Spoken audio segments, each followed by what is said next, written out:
Thank you for being here. I'm a county legislator across the river in Dutchess County for Rhinebeck and Clinton. I wish we had chambers like this.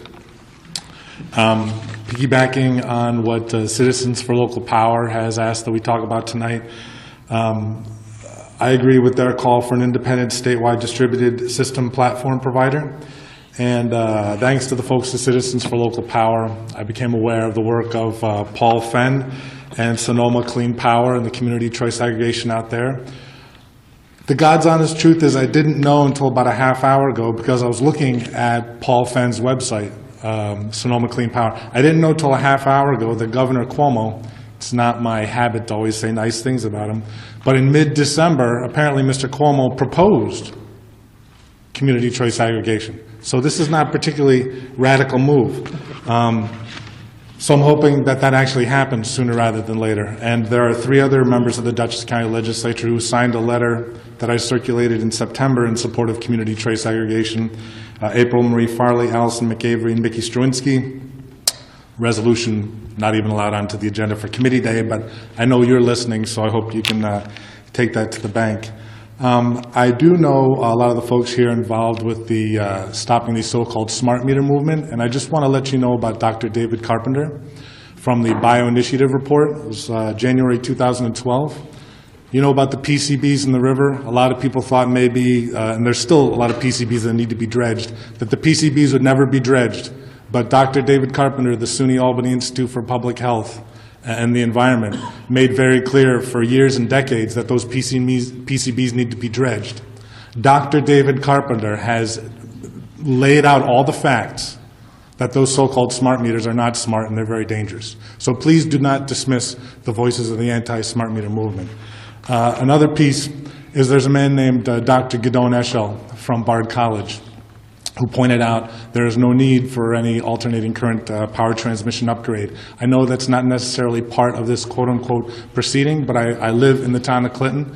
There are a lot of people in my town in that area who really do not want those transmission lines upgraded. And the reason why, to me, it's all related is because locally generated, clean, green, renewable power would avoid any need. I mean, Dr. Gidon Eshel of Bard College proved we don't need any upgrade. And I'll just point out one more thing. In March of 2013, Mark Jacobson of Stanford University, Anthony Ingraffia, and Robert Howarth of Cornell University pointed out all of New York State's energy, power, electrical supply needs could be met 100% fossil fuel free by 2030. I should not be the only person in the room talking about that tonight, and don't get mad, you folks should have embraced that months ago, years ago. It would create 4.5 million green construction jobs over the next 15 years. It would save $36.4 billion a year. It would save 4,000 lives each year. It would create 58,000 permanent green jobs. I'm 51 years old. You know, the OPEC oil embargo, what was it?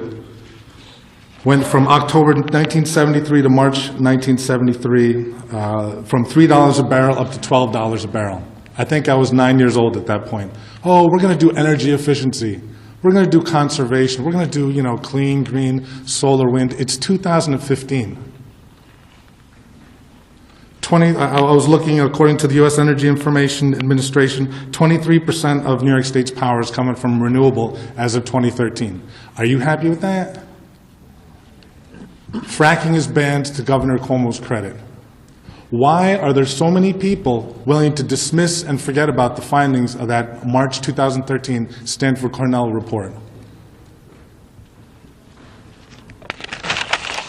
I'm talking about 4,000 onshore 5-megawatt wind turbines. And with a $5 billion surplus from that bank settlement, where would the money come from for the green jobs and the infrastructure? There's $5 billion right there. I'm talking about 12,000 offshore 5-megawatt wind turbines. These are the findings, the recommendations from Cornell and Stanford.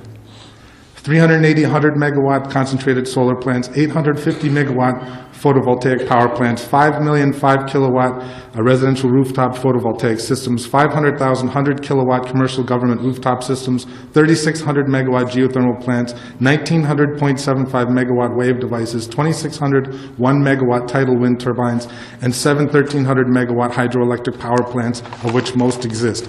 I know probably there's a lot of maybe liberals and progressives in this room that might say, oh, come on, Joel, that's ridiculous. It's ridiculous for us not to be standing up and fighting for that. It's 40 years after the OPEC oil embargo, and 3/4 of our energy is not coming from clean energy. When are we going to get serious? When is the New York State Public Service Commission going to embrace those goals? I'll just say one more thing. There's a guy, Ed Pell is here from my town of Clinton. There's a guy named David Morris who wrote a piece a couple years ago for the Institute for Local Self-Reliance about a speech that FDR gave in Portland, Oregon, talking about public service commissions. Franklin Delano Roosevelt said that the Public Service Commission is not merely an arbitrator as between the people and the public utilities, but must act as an agent of the public upon its own initiative as well as upon petition. The Regulatory Commission, my friends, must be a tribune of the people, engaged in positive and active protection of the people against private greed. It is an embarrassment that the Central Hudson Fortis deal was allowed to go through. It is an embarrassment that the transmission upgrades are still proceeding. It is an embarrassment that good people like Kevin Cahill and the AARP have to argue for an independent public advocate. You are supposed to be our advocates, not serving the needs of Central Hudson. You're supposed to serve us. FDR said it is an undoubted and undeniable fact that in our modern American practice, the public service commissions of many states have often failed to live up to the very high purpose for which they were created. That was 83 years ago. It's time to be the New York State Public Service Commission.